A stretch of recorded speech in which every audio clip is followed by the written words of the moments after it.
الحمدللہ وکفی وسلام علی عبادہ الذین اصطفی اما بعد۔ الحمدللہ ہم سیرت النبی صلی اللہ علیہ وسلم کا مطالعہ کر رہے ہیں، اور گزشتہ درس میں ہم نے آپ علیہ الصلاۃ والسلام کے نکاح کا مطالعہ کیا تھا، اور آج کے درس میں ہم انشاءاللہ بیت اللہ کی تعمیر کے متعلق مطالعہ کریں گے۔ چونکہ جب بیت اللہ کی تعمیر کے مختلف مراحل ہیں، اس میں سے جب قریش نے بیت اللہ کی تعمیر کی ہے، اس تعمیر میں آپ علیہ الصلاۃ والسلام کا حصہ بھی ہے، اور آپ علیہ الصلاۃ والسلام کا بہت ہی عظیم اس تعمیر میں حصہ اور کارنامہ بھی ہے۔ تو اولاً تو بیت اللہ کو دیکھا جائے تو اللہ رب العزت قرآن کریم میں فرماتے ہیں، سورہ آل عمران کی آیہ نمبر 96 ہے۔ اللہ رب العزت فرماتے ہیں، ان اول بیت وضع للناس للذی ببکۃ مبارکہ، یعنی سب سے پہلا گھر، سب سے اول گھر جو اس کرۂ ارض پر جو زمین پر بنایا گیا وہ بیت اللہ ہے۔ یعنی سب سے پہلا گھر اس زمین پر یہ بیت اللہ بنا ہے، اللہ کا گھر بنا ہے۔ تو اس سے بھی بیت اللہ کی عظمت اور شان انسان کے دل میں آتی ہے۔ ویسے جو بھی مسلمان ہے تو اس مسلمان کے دل میں بیت اللہ کی اور شعائر اور جتنے بھی شعائر اسلام ہیں ان کی عزت، عظمت، احترام ہر مسلمان کے دل میں ضرور ہے۔ تو اب اولاً تو میں یہ عرض کروں گا کہ بیت اللہ کی تعمیر کتنے مراحل میں ہوئی اور کن کن لوگوں نے اس بیت اللہ کی تعمیر کی۔ سب سے پہلے سنن کبریٰ للبیہقی میں یہ روایت ملتی ہے کہ سب سے پہلے، اسی طرح اخبار مکہ، یہ تاریخ کی ایک کتاب ہے، مکہ مکرمہ کی تاریخ پر یہ کتاب لکھی گئی ہے، اس میں ملتا ہے کہ سب سے پہلے بیت اللہ کی جو تعمیر کی وہ انسانیت سے بھی پہلے فرشتوں نے اس بیت اللہ کی تعمیر کی، اور فرشتوں نے یہ اللہ کا گھر بنایا، اور پھر اللہ کے حکم سے اس گھر کا فرشتوں نے طواف کیا۔ پہلے نمبر پر فرشتوں نے تعمیر کی۔ پھر دوسرے نمبر پر حضرت آدم علیہ الصلاۃ والسلام کو اللہ تعالیٰ نے حکم فرمایا، یہ بھی اخبار مکہ میں روایت موجود ہے کہ حضرت آدم علیہ الصلاۃ والسلام کو اللہ رب العزت نے حکم فرمایا، تو حضرت آدم علیہ السلام نے اللہ رب العزت کے حکم سے بیت اللہ کی تعمیر فرمائی۔ اور چونکہ بیت اللہ یہ اللہ کا پہلا گھر ہے، اللہ کا ہی گھر یہ پہلا دنیا میں بنا ہے، زمین پر بنا ہے، اور حضرت آدم علیہ الصلاۃ والسلام پہلے انسان ہیں اس کرۂ ارض پر، تو اب پہلے انسان اللہ کا گھر بنا رہے ہیں اور اللہ ساتھ حکم دے رہے ہیں کہ اس کا طواف کریں۔ تو حضرت آدم علیہ الصلاۃ والسلام نے بیت اللہ کی تعمیر کی، اور پھر اس کے بعد حضرت آدم علیہ السلام نے اس کا طواف بھی کیا۔ پھر حضرت آدم علیہ الصلاۃ والسلام کے بعد جو تعمیر ہوئی وہ حضرت شیث بن آدم ہیں، حضرت آدم علیہ السلام کے بیٹے ہیں، اولاد میں سے ہیں، تو انہوں نے اس بیت اللہ کی تعمیر کی۔ پھر اس کے بعد جب نوح علیہ الصلاۃ والسلام کا دور آیا تو نوح علیہ الصلاۃ والسلام کی قوم پر نافرمانی اور نبی کی بات نہ ماننے کی وجہ سے اللہ رب العزت نے عذاب مسلط کیا تھا، اور اس قوم پر جو عذاب آیا تھا یہ عذاب پانی کا عذاب تھا، سیلاب کی شکل میں اللہ رب العزت نے اس قوم کو عذاب دیا تھا۔ نوح علیہ الصلاۃ والسلام کو اللہ رب العزت نے حکم دیا تھا، انہوں نے ایک کشتی بنائی تھی، اور جو لوگ ان کے ماننے والے تھے وہ اس کشتی میں سوار ہو گئے۔ باقی پوری دنیا میں، پورے خطے پہ عذاب آیا کہ پانی کی صورت میں ہر طرف سے، آسمان سے بھی پانی، زمینوں نے بھی پانی اگلا، تو یہ پانی پوری خطے میں پھیل گیا، اور بہت کچھ اس نے مسمار کر دیا۔ پوری زمین پر جب پانی پھیل جائے تو حضرت نوح علیہ الصلاۃ والسلام اور ان کے ماننے والوں کو اللہ رب العزت نے اس کشتی میں بچایا تھا۔ تو اب نوح علیہ الصلاۃ والسلام کا جب یہ عذاب آیا تو اس عذاب میں یہ بیت اللہ یہ بھی منہدم ہو گیا تھا۔ تو بعد میں نوح علیہ الصلاۃ والسلام کے بعد حضرت ابراہیم علیہ الصلاۃ والسلام اور ان کے بیٹے حضرت اسماعیل علیہ الصلاۃ والسلام نے اس بیت اللہ کو تعمیر کیا۔ اب یہ تفصیل سے ہم مطالعہ کر چکے ہیں حضرت ابراہیم اور حضرت اسماعیل علیہ السلام کی، جب ہم نے ان کا مکہ مکرمہ میں ہجرت کو بیان کیا تھا، مطالعہ کیا تھا، تو اس میں ہم نے اس بات کا بھی مطالعہ کیا تھا کہ حضرت ابراہیم علیہ الصلاۃ والسلام نے اپنے بیٹے حضرت اسماعیل علیہ السلام کو ساتھ ملا کر اللہ کے اس حکم کی تعمیل کی کہ بیت اللہ کو تعمیر کیا۔ اور چونکہ پہلے سیلاب آیا تھا تو عمومی طور پر آپ دیکھیں کہ زمین کا ایک خطہ جو انسان نے دیکھا ہوا ہو تو تو اس میں کچھ بارشیں ہوں تو کچھ عرصہ گزر جائے تو انسان اس اپنے دیکھے ہوئے خطے کی بنیادوں کو بھی پہچاننا مشکل ہو جاتا ہے۔ تو اب حضرت ابراہیم علیہ السلام کو اللہ نے حکم دیا ہے کہ اس بیت اللہ کو بنائیں، تو اب وہ بنائیں گے تو صحیح، لیکن بنیادیں ہیں ہی نہیں، کن بنیادوں پر بنائیں؟ پھر اللہ رب العزت کے حکم کے تحت اللہ رب العزت نے ایک روایت میں آتا ہے جبرائیل علیہ السلام کے ذریعے ان بنیادوں کا بتایا، اور ایک روایت میں آتا ہے کہ اللہ رب العزت نے آسمان سے ایک بادل بھیجا، اس بادل نے بعینی بیت اللہ کے اوپر سایہ کیا۔ حضرت ابراہیم علیہ السلام نے اللہ کے حکم سے، اللہ کی وحی کے ذریعے اس بادل کے نیچے جگہوں پر نشان لگائے، پھر اس نشان سے جب مٹی اٹھائی کھودا تو نیچے بیت اللہ کی قدیم دیواریں مل گئی۔ پھر حضرت ابراہیم علیہ السلام نے اس کی تعمیر کی، اور حضرت اسماعیل علیہ السلام کو ساتھ ملا کر، تو یہ اللہ رب العزت نے اس کو قرآن کریم میں بیان فرمایا ہے، وَإِذْ يَرْفَعُ إِبْرَاهِيمُ الْقَوَاعِدَ مِنَ الْبَيْتِ وَإِسْمَاعِيلُ، جب حضرت ابراہیم اور حضرت اسماعیل علیہ السلام نے بیت اللہ کی، اللہ کے گھر کی بنیادوں کو اٹھایا، تو بنیادیں تو پہلے موجود تھیں، اوپر دیواریں انہوں نے تعمیر کی۔ تو یہ حضرت ابراہیم علیہ السلام نے ایک تعمیر کی۔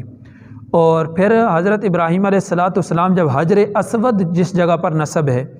اس جگہ پر جب حجر اسود نصب ہے، اس جگہ پر جب تعمیر میں پہنچے تو اپنے بیٹے حضرت اسماعیل علیہ السلام سے کہا کہ میرا دل یہ چاہتا ہے کہ اس جگہ کے لیے ایک خاص قسم کا پتھر ہونا چاہیے، اور تم جاؤ اور ایک خاص قسم کا پتھر ڈھونڈ کر لاؤ۔ تو حضرت اسماعیل علیہ السلام گئے پتھر ڈھونڈنے کے لیے، تو وہ خالی ہاتھ واپس آ گئے، پتھر کوئی اس طرح کا ان کو ملا نہیں۔ واپس آ کر دیکھا کہ اس جگہ پر حجر اسود نصب ہے، تو حضرت اسماعیل علیہ السلام نے اپنے ابا سے پوچھا کہ یہ پتھر کہاں سے آیا ہے؟ تو حضرت ابراہیم علیہ السلام نے بتایا کہ یہ پتھر اس ذات نے بھیجا ہے کہ جو ذات تمہاری تعمیر کی محتاج نہیں ہے، یعنی اللہ رب العزت نے یہ پتھر بھیجا ہے، اور جبرائیل علیہ السلام کے ذریعے یہ پتھر اللہ رب العزت نے بھیجا ہے۔ یہ حجر اسود حضرت ابراہیم علیہ السلام نے نصب کیا۔ پھر حضرت ابراہیم علیہ السلام کے بعد تاریخ کے اوراق پلٹیں تو قوم عمالقہ ایک گزری ہے، بعد میں ایک تعمیر قوم عمالقہ نے بھی کی ہے۔ پھر قوم عمالقہ کے بعد بنو جرہم، یہ جو قبیلہ تھا، جب حضرت ہاجرہ اور حضرت اسماعیل علیہ السلام کو حضرت ابراہیم علیہ السلام نے مکہ مکرمہ کی جگہ پر چھوڑا تھا، تو یہ قبیلہ آ کر یہاں ان کے پاس آباد ہوا تھا۔ تو یہ حضرت اسماعیل علیہ السلام کا ایک نکاح بھی اسی قبیلے میں ہوا ہے، تو ان قبیلے والوں نے یہ بیت اللہ کی ایک تعمیر کی ہے۔ پھر اس کے بعد حضرت قصی بن کلاب، یہ آپ علیہ السلام کے اجداد میں آتے ہیں، ایک تعمیر بیت اللہ کی انہوں نے کی ہے۔ اور پھر جب آپ علیہ السلام کی عمر مبارک 35 برس کی ہوئی تو اس وقت قریش مکہ نے بیت اللہ کی تعمیر کی ہے۔ اسی تعمیر کو آج کے اس درس میں ہم تفصیل سے ذکر کریں گے۔ اور پھر اس کے بعد اگر دیکھا جائے تو حضرت عبداللہ بن زبیر رضی اللہ تعالیٰ عنہ، انہوں نے جب ان کو مکہ مکرمہ پر خلافت حاصل ہوئی تو انہوں نے ایک تعمیر کی ہے۔ اور پھر ان کی تعمیر کے بعد حجاج بن یوسف، اس نے ایک تعمیر کی ہے۔ یہ بیت اللہ کی مختلف تاریخی احوال سے اگر دیکھا جائے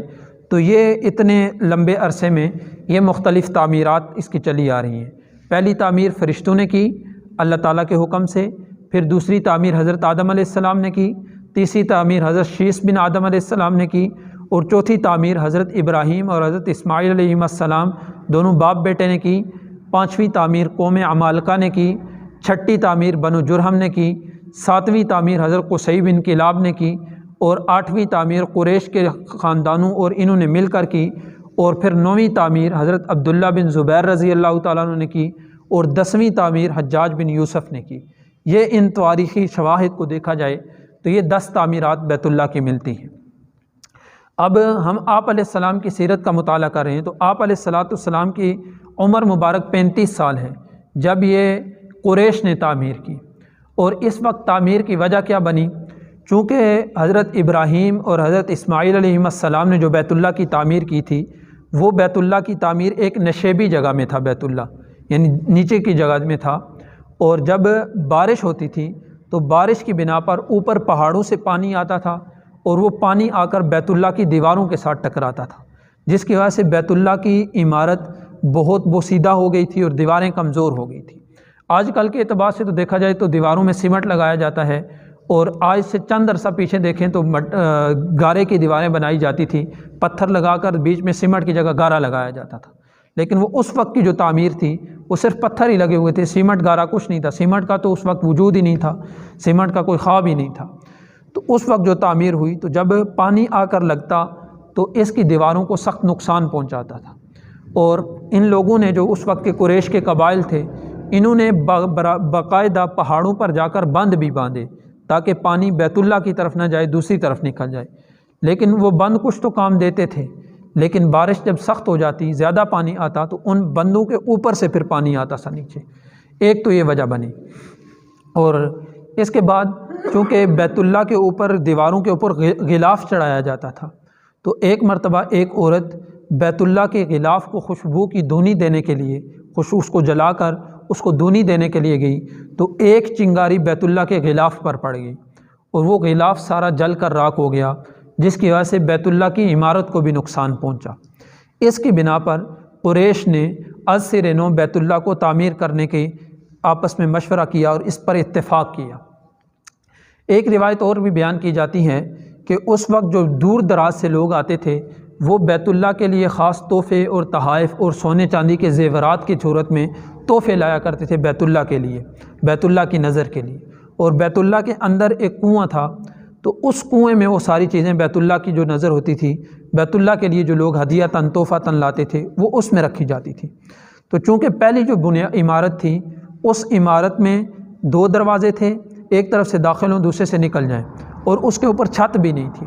تو بعض لوگوں نے جب دیکھا کہ اس میں کوئی حفاظتی انتظام نہیں ہے تو کچھ لوگ ایسے نکلے کہ جنہوں نے ان خزانوں کو بیت اللہ کے اندر سے چوری کر لیا۔ یہ بھی ایک واقعہ ملتا ہے۔ بہرحال بیت اللہ کی جب دیواریں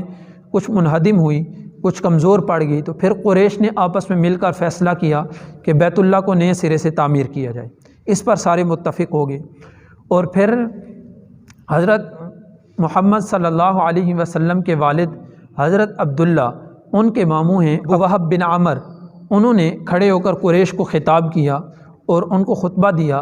اور ان سے یہ کہا کہ دیکھو یہ اللہ کا گھر ہے، پاکیزہ گھر ہے، اور اس کے لیے جو مال جمع کیا جائے گا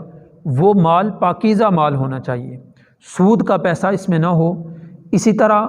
زنا کے طور پر جو پیسہ کمایا گیا ہے وہ پیسہ اس میں نہ ہو، رشوت کا پیسہ نہ ہو، اگر کسی کا مال ظلم سے چھین لیا گیا ہے، کسی قافلے کو لوٹ لیا گیا ہے تو اس طرح کا پیسہ اس میں نہ ہو، جو تمہاری حلال آمدنی ہے اس حلال آمدنی میں سے رقم لے کر اس کے لیے جمع کی جائے۔ تو اس طرح ان قریش کے لوگ سارے اس پر متفق ہو گئے۔ بہرحال ان قریش کے جتنے بھی قبائل تھے انہوں نے آپس میں پیسے جمع کیے، مال و متاع جمع کیا بیت اللہ کو تعمیر کرنے کے لیے۔ جب مال و متاع جمع کر لیا بیت اللہ کی تعمیر کے لیے تو اب بیت اللہ کے لیے مٹیریل خریدنا تھا، چیزیں خریدنی تھی، تو اس کے لیے اللہ رب العزت کی عجیب قدرت ہے۔ دیکھیں اللہ رب العزت نے کیسا مٹیریل عطا کیا۔ اس وقت 2 حکومتیں ہوتی تھیں، ایک روم کی حکومت جس کو اس وقت کی سپر پاور کہہ لیں، ایک روم کی حکومت تھی اور ایک ایران کی تھی۔ تو اس وقت حبشہ کے علاقے میں رومیوں کا ایک کنیسہ تھا، گرجا گھر تھا، وہ کسی نے جلا دیا۔ تو روم کا بادشاہ جو تھا کیسر، اس نے وہاں روم سے باقاعدہ ایک جہاز بھیجا، جس جہاز میں اس نے پتھر بھی خاص قسم کے پتھر بھیجے اور خاص قسم کی ایک لکڑی اس نے وہاں سے بھیجی، اور وہ سمندری راستے سے آیا۔ اور وہ جہاز جب سمندری راستے سے آیا، جدہ کا ایک ساحل ہے، شیبہ نامی ساحل تھا جدہ کے قریب، اس ساحل کے قریب جب وہ جہاز پہنچا تو مختلف سمندر کی طغیانوں اور تیز و تند ہواؤں نے اس جہاز کو اپنی لپٹ میں لے لیا، اور وہ جہاز آ کے جدہ کے شیبہ ساحل کے ساتھ لگا اور وہ جہاز ٹوٹ گیا، خراب ہو گیا۔ اب اس کے اندر عمدہ قسم کی لکڑی بھی ہے اور عمدہ قسم کے پتھر بھی ہیں۔ اب جب قریش کو پتہ چلا کہ وہاں پر ایسا معاملہ ہے تو انہوں نے چونکہ مال تو جمع کر لیا تھا، تو اب قریش کا ایک قافلہ نکلا وہ سامان خریدنے کے لیے۔ ولید بن مغیرہ ان کا امیر تھا، انتہائی سردار آدمی تھا، وہ ان کا امیر تھا، تو انہوں نے جا کر وہاں سے وہ سامان خریدا، وہ پتھر بھی خرید لیے اور وہ لکڑی بھی خرید لی۔ اور وہ جو شام کا قافلہ تھا انہوں نے ایک شرط ان کے ساتھ یہ لگائی کہ اس میں کچھ سامان وہ ہے کہ جو ہم واپس شام لے جانا چاہتے ہیں، تو اس میں شرط یہ ہے کہ تمہارا جو قافلہ شام کی تجارت کے لیے جائے گا وہ ہمارے قافلے کو بھی اپنے ساتھ لے جائے گا، تمہاری امان میں جائے گا، کیونکہ اس دور میں اگر کوئی قافلہ اکیلے سے سفر کرتا تو لوگ اس کو لوٹ لیتے تھے۔ ایک تو یہ شرط لگائی۔ دوسری شرط یہ لگائی کہ ہم یہاں بھی چیزیں فروخت کر رہے ہیں اور مکہ میں جا کر بھی چیزیں فروخت کریں گے تو تم ہمارے اوپر ٹیکس نہیں لگاؤ گے۔ ویسے تجارتی طور پر ٹیکس تھا کہ مکہ کے بازاروں میں اگر آ کر کوئی فروخت کرتا تھا تو قریش اس سے ٹیکس لیتے تھے، اگر شام میں جا کر یہ تجارت کرتے تھے تو وہاں کے لوگ ان سے 10% ٹیکس لیتے تھے۔ تو یہ دو شرطیں انہوں نے رکھی۔ پھر وہاں پر ایک معمار تھا جس کو باقاعدہ بادشاہ نے بھیجا تھا وہاں جا کے گرجا گھر تعمیر کرنے کے لیے، باقوم نام اس کا تھا، تو اس کو بھی یہ اپنے ساتھ مکہ لے آئے تاکہ وہ بیت اللہ کو اچھے طریقے سے تعمیر کروائے اپنی نگرانی میں۔ بہرحال یہ چیزیں انہوں نے خرید لی اور وہاں سے بیت اللہ میں لائے۔ اب یہ جب سامان خرید لیا گیا تو اب اس کے مختلف قبائل تھے تو انہوں نے آپس میں حصے تقسیم کیے کہ بیت اللہ کو کیسے تعمیر کیا جائے۔ اس میں سے ابھی جو بیت اللہ کا جو دروازہ ہے، اس دروازے والی جو دیوار ہے یہ دیوار بنو عبد مناف اور بنو زہرہ کے حصے میں آئی، اور پھر دروازے کے ساتھ جو حجر اسود ہے، حجر اسود والی جو دیوار ہے رکن یمانی تک، یہ دیوار بنو مخزوم اور بنو تیم کے ذمے میں آئی، اور پھر جو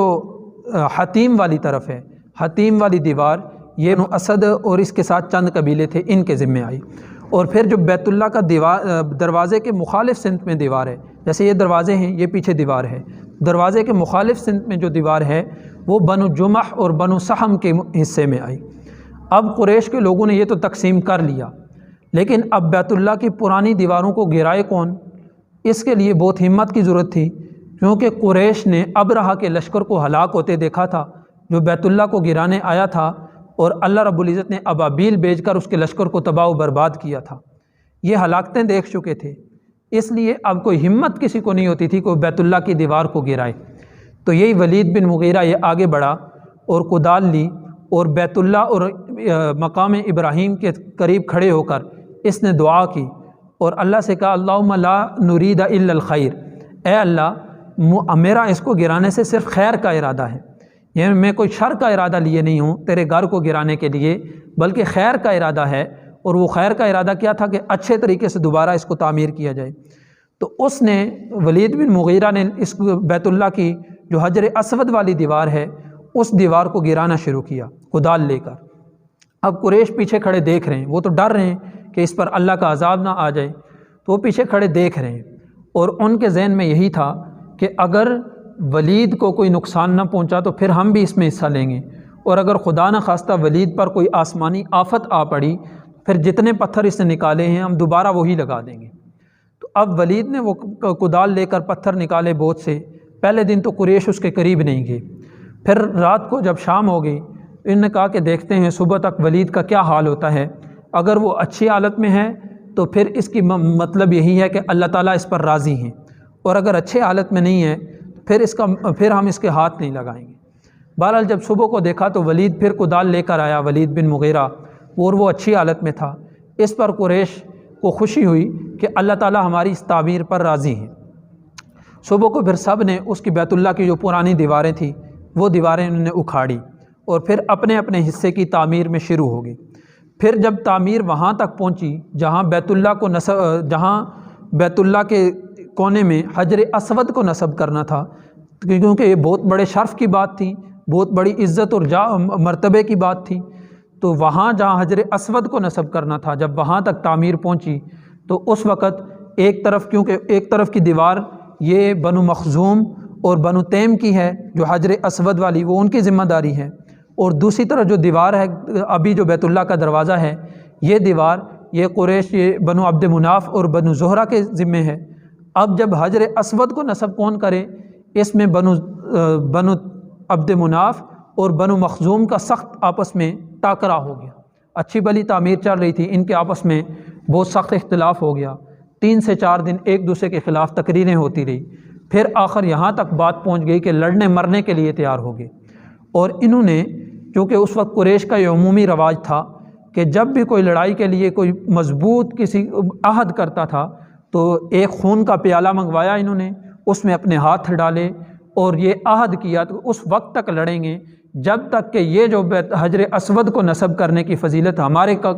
ہاتھ میں نہیں آ جاتی، اس وقت تک لڑیں گے۔ بہرحال لڑنے مرنے کے لیے تیار ہو گئے۔ بیچ میں قریش کے کچھ بزرگ بڑے آدمی وہ بیچ میں آ گئے اور انہوں نے آپس میں ان کی صلح کروائی، اور صلح یہ کروائی کہ آپ اس بات پر، یہ ایک قرہ کی صورت ہے کہ جو شخص ابھی باب شیبہ سے جو شخص داخل ہوگا اس شخص کو ہم اپنا حکم بنا لیں گے، اس کو اپنا فیصل بنا لیں گے، وہ جو فیصلہ کرے گا اس کے فیصلے پر ہم راضی ہو جائیں گے۔ اور بعض روایات میں آتا ہے کہ یہ کہا کہ صبح کو جو باب شیبہ سے داخل ہوگا سب سے پہلا شخص، اس کو ہم اپنا فیصل بنا لیں گے، حکم بنا لیں گے۔ تو قریش نے دیکھا کہ اس دروازے سے جناب نبی کریم صلی اللہ علیہ وسلم داخل ہوئے، دیکھتے ہی دیکھتے ان کے سامنے، تو ان کے جو سردار تھے، سب سے بزرگ آدمی، انہوں نے کہا کہ یہ صادق اور امین شخص ہیں محمد صلی اللہ علیہ وسلم، ان کو ہم اپنا فیصل مانتے ہیں۔ اب دیکھیں اللہ رب العزت نے کیسی آپ علیہ السلام کو صفات دی تھی کہ ایک طرف اپنا قبیلہ ہے، دوسری طرف مخالف قبیلہ ہے، وہ بھی آپ علیہ السلام کو سچا اور صادق اور امین مانتا ہے اور آپ کے فیصلے پر راضی ہونے کے لیے تیار ہے، حتیٰ کہ کچھ دیر قبل آپ ہی کے قبیلے سے لڑائی کے لیے تیار تھا۔ اللہ نے کیسی صفات دی۔ آپ علیہ السلام کی اب فراست دیکھیں۔ آپ علیہ السلام نے اس جھگڑے کو جب معلوم کیا، پھر آپ علیہ السلام نے حکم فرمایا کہ ایک چادر لائی جائے۔ چادر جب لائی گئی تو اس چادر میں آپ علیہ السلام نے اپنے مبارک ہاتھوں سے حجر اسود کو رکھا، اور چادر کے چاروں کونوں پر ان چاروں سرداروں کو، ان جو قبیلوں کے سردار تھے، ان کو کہا، تو ان سرداروں نے چادر کا ایک ایک کونا پکڑا اور اٹھا کر لے گئے جہاں وہ حجر اسود کو نصب کرنا تھا، اور وہاں پر آپ علیہ السلام نے اپنے مبارک ہاتھوں سے اٹھا کر حجر اسود کو وہاں نصب کر دیا۔ ایسے اللہ کے نبی نے اپنی فراست کے ساتھ فیصلہ کیا کہ سارے جھگڑے کو اور آپس کے دلوں کی میل کو ختم کر کے رکھ دیا۔ یہ اللہ کے نبی صلی اللہ علیہ وسلم کا کردار ہے۔ تو پھر اس طرح انہوں نے اس تعمیر کو مکمل کیا۔ اب سمجھنے کی بات یہ ہے کہ حجر اسود کی کتنی فضیلت ہے، جس کی وجہ سے اس فضیلت کو حاصل کرنے کے لیے جھگڑ رہے تھے۔ حجر اسود کی ایسی فضیلت ہے کہ سنن کبریٰ للبیہقی میں روایت موجود ہے، اللہ کے، اسی طرح معجم کبیر میں بھی ہے، اللہ کے نبی صلی اللہ علیہ وسلم نے فرمایا کہ یہ حجر اسود ایسا پتھر ہے، زمانے جاہلیت کی گندگیاں اگر اس تک نہ پہنچی ہوتی تو یہ ایسا پتھر تھا کہ جو بھی بیمار شخص آ کر اس پتھر کو ہاتھ لگاتا اللہ رب العزت اس کو شفا عطا فرماتے۔ اور پھر حضرت عبداللہ بن عباس رضی اللہ تعالیٰ عنہ کی روایت ہے، وہ فرماتے ہیں کہ زمین پر جنت کی کوئی چیز نہیں سوائے حجر اسود کے۔ ایک حجر اسود یہ جنت کا پتھر ہے جو زمین پر اللہ رب العزت نے اتارا ہے۔ اور پھر بخاری شریف کی روایت ہے، حضرت عمر بن خطاب رضی اللہ تعالیٰ عنہ ایک دفعہ حجر اسود کے پاس تشریف لے گئے اور حجر اسود کو خطاب کر کے کہا کہ میں جانتا ہوں کہ تو ایک پتھر ہے، تو نہ کسی کو نفع دے سکتا ہے نہ کسی کو نقصان دے سکتا ہے، لیکن میں تجھے اس لیے چومتا ہوں کہ اللہ کے نبی صلی اللہ علیہ وسلم نے تجھے بوسہ دیا ہے، اگر اللہ کے نبی نے تجھے بوسہ نہ دیا ہوتا تو میں بھی تجھے نہ چومتا۔ یہ ایسا پتھر ہے، آپ علیہ السلام نے بوسہ دیا ہے، قیامت تک جو بھی مسلمان ہے اس کے دل میں یہ چاہت ہے، اس کی خواہش ہے کہ مجھے بھی اللہ لے جائے، میں بھی اس پتھر کا بوسہ لوں۔ ایسا یہ عظیم پتھر ہے، اس لیے اس فضیلت کو حاصل کرنے کے لیے انہوں نے لڑائی جھگڑا کیا۔ اب انہوں نے بیت اللہ کی تعمیر کی۔ اب قریش نے جو بیت اللہ کی تعمیر کی، اس میں بہت سی تبدیلیاں انہوں نے کر دی۔ پہلے جو حضرت ابراہیم علیہ السلام کی تعمیر تھی وہ یہ تھی کہ وہ 9 ہاتھ اونچی دیواریں تھیں اس کی، اور بیت اللہ کے 2 دروازے تھے، ایک جو ابھی ہے جس دیوار میں، ایک اس کے سامنے مقابل کی دیوار میں دروازہ تھا۔ ایک دیوار سے لوگ داخل ہوتے، عبادت کر کے دوسرے دروازے سے نکل جاتے، اور پھر اس کے اوپر چھت نہیں تھی پہلے۔ اور پھر جو حتیم کا حصہ ہے، حتیم جو گول دائرہ ہے باہر بنا ہوا ہے، یہ حصہ بیت اللہ کے اندر داخل تھا پہلے حضرت ابراہیم علیہ السلام کی تعمیر میں۔ اور پھر بیت اللہ اس وقت بالکل زمین کے ساتھ تھا، اس کا دروازہ جیسے یہ ہماری مسجد کے دروازے تو زمین کے ساتھ تھا۔ اب قریش نے جو تبدیلیاں کی، انہوں نے ایک تبدیلی تو یہ کی کہ بیت اللہ کے دروازے کو زمین سے بہت اونچا اٹھا دیا۔ اس کی دیواریں پہلے 9 ہاتھ تھی، اب 15 ہاتھ انہوں نے کر دی۔ پہلے 2 دروازے تھے، ابھی 1 دروازہ کر دیا۔ پہلے حتیم کا حصہ بیت اللہ کے اندر داخل تھا، اب حتیم کے حصے کو باہر کر دیا۔ ایسا کیوں کیا؟ ایک حدیث مبارک ہے، اما عائشہ رضی اللہ تعالیٰ نے عرض کیا تو اللہ کے نبی صلی اللہ علیہ وسلم نے فرمایا کہ اما عائشہ نے عرض کیا اللہ کے رسول، یہ حتیم کا حصہ بیت اللہ کے اندر داخل ہے؟ آپ علیہ السلام نے فرمایا جی ہاں۔ تو اما عائشہ نے پوچھا کہ اللہ کے نبی اس کو پھر کیوں قریش نے باہر کر دیا؟ تو آپ علیہ السلام نے فرمایا کہ اے عائشہ، تیری قوم کے پاس مال کم پڑ گیا تھا، اسباب کم پڑ گئے تھے، جس کی وجہ سے انہوں نے اتنا حصہ بیت اللہ کا، یہ 7 ہاتھ ہے غالباً، اس کو بیت اللہ سے باہر کر دیا۔ پھر اب عائشہ نے عرض کیا اللہ کے رسول، یہ بیت اللہ کا دروازہ انہوں نے اتنا اونچا کیوں کر دیا؟ حتیٰ کہ دروازہ تو زمین کے ساتھ ہوتا ہے تاکہ گھر کے اندر داخل ہوا جائے۔ تو آپ علیہ السلام نے فرمایا کہ یہ اس لیے کیا گیا کہ یہ قریش کے لوگ، انہوں نے یہ کہا کہ جس کو ہم چاہیں گے وہ بیت اللہ میں داخل ہوگا، ہر کوئی بیت اللہ میں داخل نہ ہو سکے، اس لیے انہوں نے دروازے کو 7 ہاتھ اونچا کر دیا۔ اور پھر بیت اللہ کے اوپر انہوں نے چھت ڈالی، پہلے چھت نہیں تھی، لکڑی کی چھت ڈالی، اور اس کے رکن شامی کی طرف سے غالباً انہوں نے سیڑھی رکھی اوپر جانے کے لیے، اور پھر اس کے اوپر ایک پرنالہ لگایا، پانی جمع ہو جاتا ہے، پرنالہ لگایا، تو اس پرنالے کو حتیم کی طرف چھوڑ دیا۔ اور پھر آپ علیہ السلام نے فتح مکہ کے بعد یہ اپنی خواہش کا اظہار کیا اور فرمایا کہ اے عائشہ، اگر مجھے اس بات کا ڈر نہ ہوتا کہ تیری قوم کہ نئی مسلمان ہوئی ہے تو یہ فتنے میں مبتلا نہ ہو جائے، تو میں بیت اللہ کو دوبارہ تعمیر کر کے حضرت ابراہیم علیہ السلام نے جس طرح تعمیر کیا تھا اس تعمیر تک اس کی طرح میں تعمیر کر دیتا۔ آپ علیہ السلام نے یہ خواہش ظاہر کی۔ بہرحال یہ بیت اللہ کی تعمیر ان قریش نے کی، اور اس تعمیر میں آپ علیہ السلام نے حصہ، آپ علیہ السلام بھی شامل ہوئے، اور پھر حجر اسود کو بھی آپ علیہ السلام نے نصب کر کے خاندانوں کے درمیان جھگڑے کی اور فساد کو ختم کر دیا۔ اور پھر آپ علیہ السلام نے یہ خواہش ظاہر کی تھی کہ اگر تیری قوم نئی مسلمان نہ ہوئی ہوتی تو میں اس کو ابراہیم علیہ السلام کی تعمیر کے مطابق کر دیتا۔ تو آپ علیہ السلام نے تو نہیں کیا اپنی زندگی میں، اور لیکن آپ علیہ السلام کے دنیا سے جانے کے بعد خلافت راشدہ کے بعد ایک دور آیا ہے حضرت عبداللہ بن زبیر رضی اللہ تعالیٰ عنہ کا۔ حضرت عبداللہ بن زبیر رضی اللہ تعالیٰ عنہ نے اس کو نئے سرے سے پھر تعمیر کیا،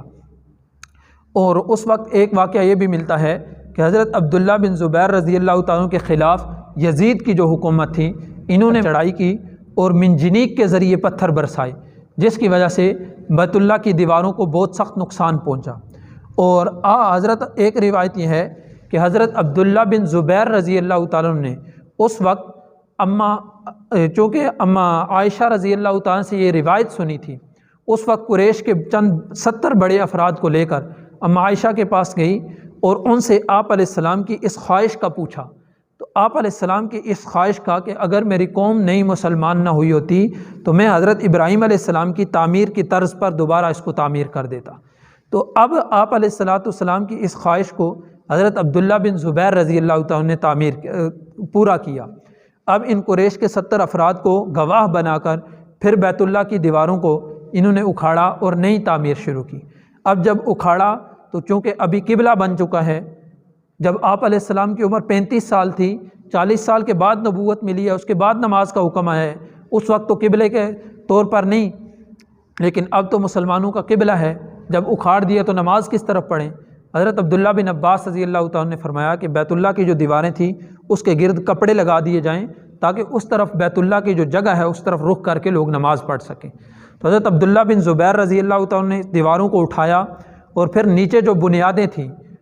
بنیادیں تھیں حضرت ابراہیم علیہ السلام کی بنیادیں، وہ جب نکلی تو انہی قریش کے افراد کو بلا کر وہ بنیادیں دکھائی کہ ان بنیادوں میں یہ حتیم کا حصہ بیت اللہ کے اندر داخل تھا، وہ بنیادیں دکھائی۔ اب یہ ایسی بنیادیں ہیں کہ جب قریش نے تعمیر شروع کی تھی تو ان نے دیواریں تو اٹھا دی تھی، اب بنیادوں میں ایک شخص نے کدال لگا کر اٹھانا چاہا تو بنیاد کو جب ہلایا تو ایسا لگا کہ پورا مکہ شہر لرز گیا ہے،